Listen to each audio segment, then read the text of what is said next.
Hi everyone and welcome back. First of all, I want to apologize for taking so long to make this video. I think I've just lost the motivation to edit videos, especially after really big projects. Usually they take a long time to finish, and by that point I would want to already move on to another project instead of spending extra few days to get the video edited. But either way, in this video I'm going to show you my Gundam Artifact painting project with only airbrushing and no hand painting. I'm also going to show you some tips and tricks that I learned from doing this project, so let's begin. So if you don't know what Gundam artifacts are, they are basically mini-sized kits at roughly 1/400 to 1/500 scale, at about 5.5 centimeters tall. And this is a video from Michael Bin build because my unboxing footage is somehow missing. So credits to Michael, and I'll link the channel below. So surprisingly, the artifact kits, there are quite a lot of parts for their sizes, and the complexity feels like a first grade kit. Basically a lot of the parts are a simple, two halves snapping together. So in order to make them look great, here are my top 3 tips. Number 1 is removing seam lines. With kits that have such few parts count, quite often you will encounter a lot of seam lines. To remove them, you'll need either thin cement, or for a thicker solution you can use super glue. For the thin cement, you can just apply it directly with the included brush. What it does is that it melts the parts together to join the two halves. But sometimes I find that it doesn't completely remove the seams, hence I like to use super glue sometimes too. For the super glue, you can put some on a paint dish and apply with something pointy. That will allow you to apply with accuracy.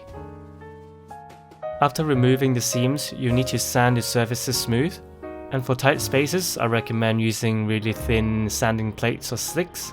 These ones here are by Matworks, but you can make them yourself quite easily.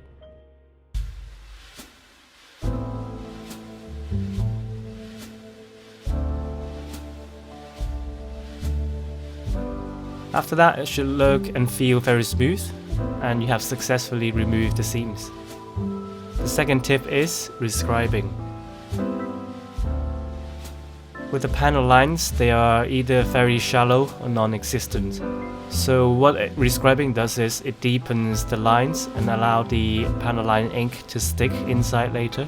I recommend either using 0.1 or 0.15mm sizes, but I highly recommend getting the needle type as well, because it does a far better job scribing small circles, as the normal ones are better suited for straight lines. And in here there weren't really any lines for me to rescribe, so I used a knife to carve the lines out, and then I scribed afterwards. Tip number 3 is to find ways to increase the number of parts in order to reduce the masking work.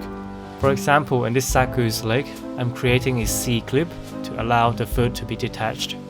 But it's very simple to do. You just need to cut out a bit of the circle so that it becomes a clip. You just need to make sure it's small enough so that it'll click into the hold. Another way to increase parts count is by using extra parts, such as photo etch or spare parts. You want to find places that are hard to mask and replace them with parts. And basically you paint them separately as if they were just normal parts. This method is especially useful in here, because there is a seam line inside there, and it's very difficult to sand. Instead, a photo etch part will just cover up the seam line.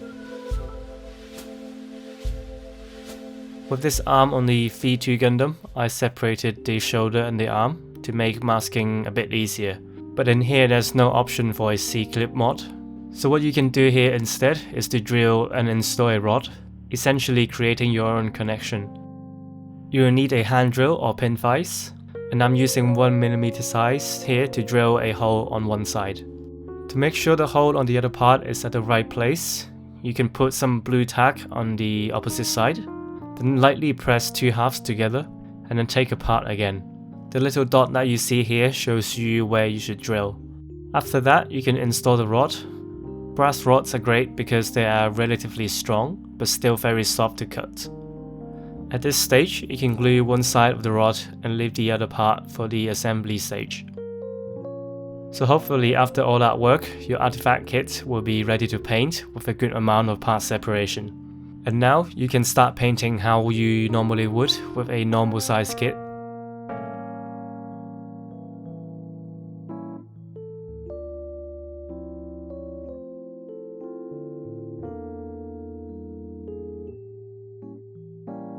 The biggest challenge at this stage is definitely masking.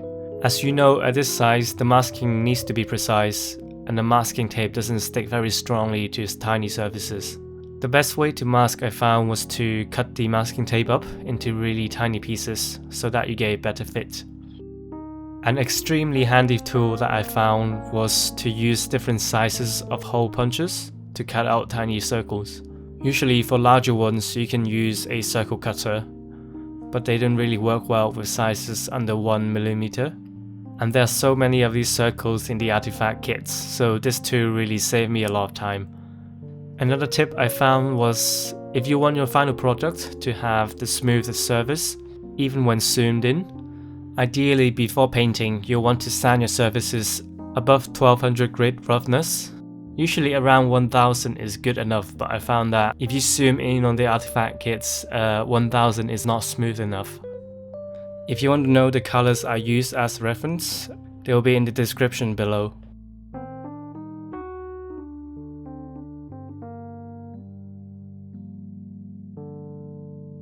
Again, with the parts being so small, you're very likely to get paint spilling from the masking tape peeling off. You just need to mask it off again and repaint.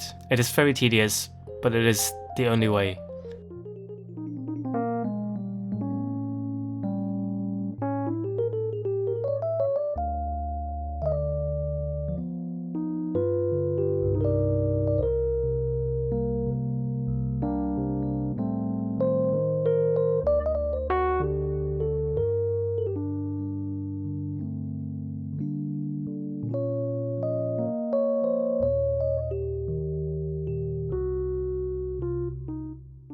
And when you're done with the colors, if you have any metallics, in the case of the V2 Gundam, I used a lot, you need to again mask them off for top coats.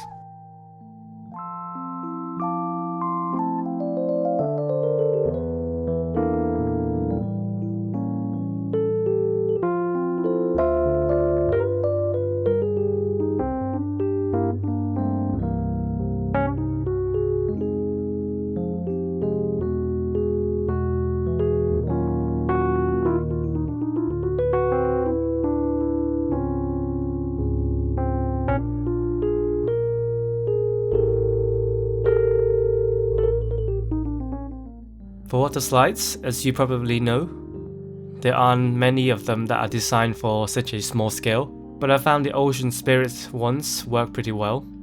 These are for 1/144th scale, so they are still a bit big for the artifact, but they are workable.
And here they are. Overall, I'm very happy with how they've turned out. I loved how unique each of them look, and it's very satisfying to see the final result, given each of them took about 2 to 3 weeks to do. I found that because the Artifact series have a sort of industrial redesign twist to them, that sometimes it was hard for me to decide on the colors. For example, the pistons in the gym, it doesn't have those pistons in the anime or manga, so there was no reference as to what colors they should be. And the last thing I want to point out is I'm deliberately not showing any close-up shots here. And it's not because I'm trying to hide anything, but that it is unnatural to zoom in that much, because your eyes are not able to see anything this up close anyway. In fact, if you're watching this on your phone in full screen, they are probably the same size in person. And if you're watching this on a larger screen, then they would be however times larger. So I hope you've enjoyed this video. If you did, please leave a like and subscribe. Like I said earlier, it takes a long time to make videos, so feel free to share to people who you think will enjoy, and I will see you in the next one.